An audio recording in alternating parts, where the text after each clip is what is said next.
আমি সলিল বাগচি। আপনারা দেখছেন এখন এই সন্ধ্যাবেলা আমার ভিডিও স্মিথ গাঙ্গুলি প্রোফাইলে।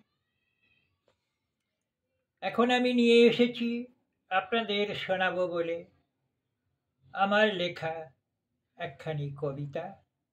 আমি সেটি পাঠ করছি, আপনারা শুনুন, দেখুন।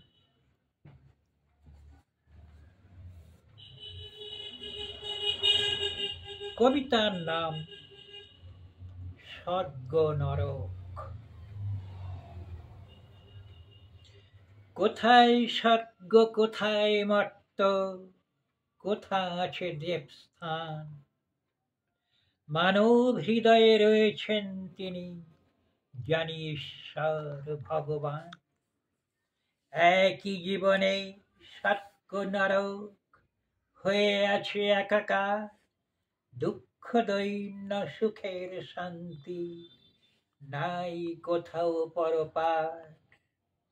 পাপ পুণ্য দুজন ধন্য একই জীবন মাঝে। জৈব জীবনে এটাই কাম্য, ঈশ্বর ঠিকই আছে। খুঁজে না পাবে কোথায় স্বর্গ, আছে নরক কোথায়।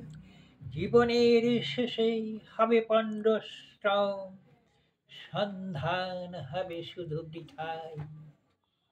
নমস্কার।